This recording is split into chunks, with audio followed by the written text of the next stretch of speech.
அதாவது என்ன வச்சு ஃபேமஸ் ஆகணுன்றதுக்காக ஒவ்வொரு இடமா போய் இதில் திமுகவில் ஒருத்தர் பேசுவார் தெரியுங்களா, சிவாஜி ராமமூர்த்தி கிருஷ்ணமூர்த்தி ஏதோ ஒரு பேர். அது ரொம்ப நல்ல வார்த்தைலாம் கிடையாது. ஆனால் இந்த மாதிரி நாதாரிங்களுடைய இந்த மாதிரி டைலாக்லாம் கேட்கும்போது வேறு என்னங்க சொல்கிறது, எனக்கு அதுதாங்க ஞாபகம் வருது. இவனை வச்சு ஃபேமஸ் ஆகிறாராம் கானா வினோத். ஏண்டா நீ என்னதுன்றது உனக்கு புரியலன்னா அதை புரிய வைக்கிறதுக்கு 1000 பேர் வருவாங்க வாழ்க்கையிலன்ற மாதிரி ஒரு இது இருக்குது நம்ம லைஃப்பில். அது மாதிரி ஒரு இதை பிலீவ் பண்ணுற ஆள் தான் நான்.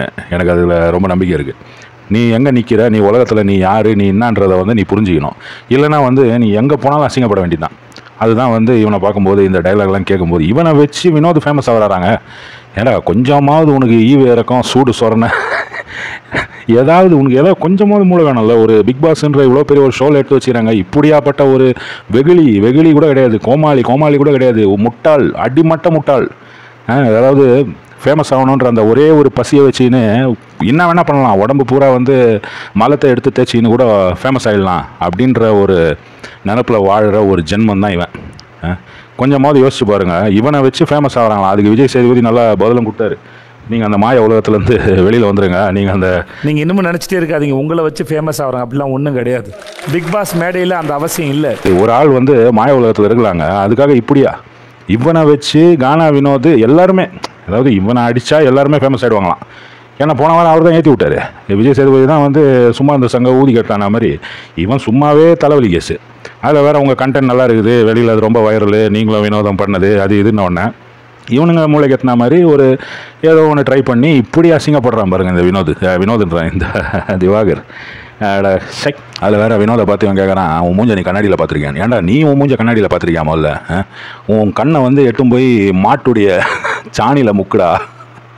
மாடு ரொம்ப புனிதமான ஒரு மிருகம், அது வேணாம். ஏதாவது சொறி பிடிச்ச நாயுடைய பீல மூக்குடா உன் கண்ணை எடுத்து போயிருந்தாங்க சொல்ல தோணுது இவனுடைய இந்த டைலாக்ஸ் எல்லாம் கேட்கும்போது. இவன் என்ன நினைக்கிறான்னா, மீம் பண்ணா இல்லைங்களா வாட்டர் மேலன் வச்சு, சூர்யா சார் கூட இவனே கம்பேர் பண்ணிக்கிறான். சூர்யா சார் எங்கே இருக்கிறாரு, இவன் எங்கே கிடக்குறான் லைஃப்லன்றது புரியாத இந்த ஒரு நாதாரி இப்படி ஒரு கம்பேரிசனை பண்ணி அதை பார்த்து மக்கள் இவனை ஒரு கோமாளியாக நினச்சி சிரித்ததை புரிஞ்சுக்காம இவன் என்ன நினைக்கிறான்னா, மக்கள் இவனை ரசிக்கிறாங்க, நடிப்பு அரக்கன், கிறுக்கன், பொறுக்கி அப்படின்ற மாதிரி இந்த டைலாக்ஸ்லாம் சொல்லலாம் இவனை பற்றி. இப்படி ஒரு ஆளை பிக் பாஸில் எடுத்த அந்த ஆள் மட்டும் மாட்டினான்னு வைங்க என் கையில். நிறைய பேர் அதான் யோசிச்சுட்டு இருப்பாங்க. அவன் மட்டும் மாட்டினான்னா இவன் கூட இல்லைடா பிரச்சனை.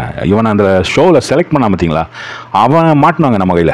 அவனை இந்த நாய்ப்பியை வச்சு மாஞ்சா போடும் பொல்லாதவன்ல. அதுதான் எனக்கு ஞாபகம் வருது. அந்த நாய்ப்பியை எடுத்து இந்த நாய் மூஞ்சில் தேக்கணும். இப்படி ஒரு சூடு சொரணை இல்லாத ஒரு ஜென்மம். கேட்டால் டாக்டர் திவாகர் எம்பிபிஎஸ்ன்னு கேட்டால் இல்லைங்க. சரி ஷெக் கமருதீன் என்ன பண்றாரு, டக்குன்னு இப்படி தள்ளி விட்றாரு சார், அடிக்க கையை அப்படி என்ன வார்த்தைகள். கமருதீன் என்ன வார்த்தைகள் பேசுகிறாருன்றதை இவன் சொல்கிறான். இவன் என்னென்ன வார்த்தைகள் பேசினான்றதை பற்றி கேட்கும்போது அப்படியே பேன் முடிக்க வேண்டியது. இன்னொன்று இந்த பாரு அப்படி பண்ணாதீங்க பாரு. யோ விஜய் சேதுபதி நீ போய் கொஞ்சம் மோரு குடிச்சிட்டு வாயா நீ. இப்படி ஒரு ஹோஸ்ட்டு, இப்படி ஒரு ஷோ. இது எப்படி இருந்த ஷோ, எப்படி இருந்தனா இப்படி ஆகிட்டேன்ற மாதிரி இப்படி ஆகிப்போச்சுங்க இந்த ஷோ.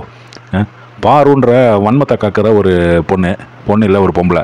அதில் வேறு அந்த அம்மா ரொம்ப பியூட்டிஃபுல், ரொம்ப க்யூட் அப்படின்ற ஒரு நினப்பில் அது ஒன்று சுற்றி நிற்குது. என்னத்த சொல்கிறது, விஜே பாருவான் ஏதோ விஜே வேலை இருந்தால் அந்த விஜே வேலையை செய்துன்னு அதோட போக வேண்டியது தானே. இந்த மாதிரி ஷோவில் இந்த மாதிரி பிரச்சனைகள் எல்லாம் க்ரியேட் பண்ணி வன்மத்தை கக்கி ஏன்னா இவங்களுக்கே சூன்யம் வச்சுக்கிறாங்கன்னு தெரில.